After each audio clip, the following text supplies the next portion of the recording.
Welcome back to Vice Academy. दोस्तों, मेरा नाम है सागर गुप्ता और आज टीचर डे स्पेशल पे आपसे एक बात करना चाहता हूं। जी हाँ दोस्तों, आपसे बात करना चाहता हूं कि आप अपनी लर्निंग पावर को कैसे बढ़ा सकते हैं। क्या रीज़न होते हैं जिसकी वजह से हमारी जो लर्निंग है वो स्लो होती है या हम बहुत कम सीख पाते हैं।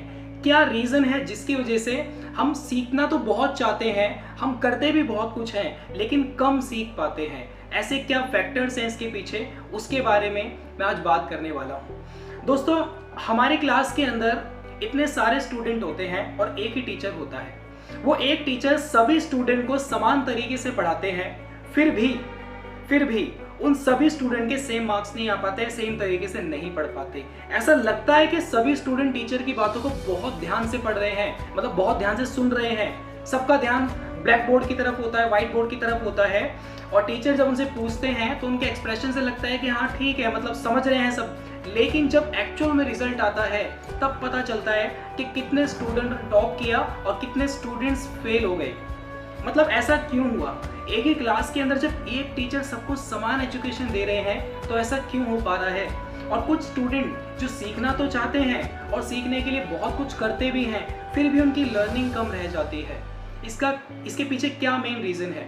दोस्तों, इसके पीछे एक ही मेन रीज़न है और वो है सैक्रिफाइस, यानी कि समर्पण, त्याग। अब ये समर्पण त्याग क्या है? इसका मतलब ये है कि आप अपने टीचर के लिए कितना समर्पित हैं, आप अपने टीचर के लिए कितना ज़्यादा सैक्रिफाइस्ड हैं। इसका मतलब ये नहीं है कि आप अपने टीचर को कितना खुश रखते हैं, यानी कि आप उनको कितने गिफ्ट देते हैं, आप उनकी कितनी बातें मानते हैं। सिर्फ ये चीज़ें आपके सैक्रिफाइस को नहीं दिखाती। ज़रूरी नहीं है कि आप अपने टीचर की सारी बातें मानें या उनको गिफ्ट दें, उनको खुश रखें। क्या बोलते हैं वो स्कूल में हम जो टीचर्स की चमचागिरी करते हैं, यस, मतलब हम भी जब स्कूल में थे तो ऐसा ही करते थे, टीचर को खुश करने के लिए कभी कभी उनकी सारी बातें मानते थे, उनका काम भी किया करते थे। लेकिन ये चीज़ सिर्फ एक दिखावा है, इसका हमारे लर्निंग से कोई लेना देना नहीं है। हम सिर्फ ये दिखाना चाहते हैं टीचर को कि हम आपके बेस्ट स्टूडेंट हैं, बट उससे ये पता नहीं चलता या उससे ये क्लियर नहीं होता है कि हम बहुत ज़्यादा सीखेंगे। सीखने के लिए जो यहाँ पे सैक्रिफाइस है वो किसी चीज़ का नहीं है। याद रखें, किसी चीज़ का सैक्रिफाइस की मैं बात नहीं कर रहा। सैक्रिफाइस का मतलब ये समर्पण का मतलब ये कि आप अपने मन से अपने टीचर के लिए कितना ज़्यादा समर्पित हैं। इसका मतलब ये है कि आपके मन में आपके टीचर के लिए कोई भी डाउट नहीं रहना चाहिए।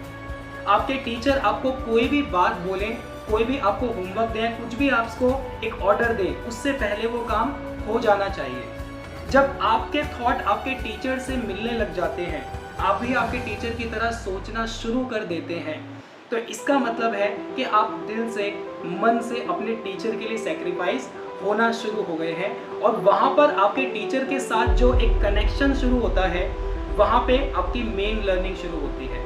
वहाँ से आप बहुत ज़्यादा सीखना स्टार्ट कर देते हैं। जब तक आप इस तरीके का सैक्रिफाइस अपने टीचर के लिए नहीं रखेंगे, तब तक हम बहुत अच्छे तरीके से नहीं सीख सकते, हमारी लर्निंग पावर नहीं बढ़ सकती। आई होप इससे आपको काफ़ी हेल्प हुई होगी या आपको पता चला होगा कि लर्निंग के पीछे क्या फैक्टर है। मिलता हूँ आपसे अगले वीडियो में। Wish you all the best.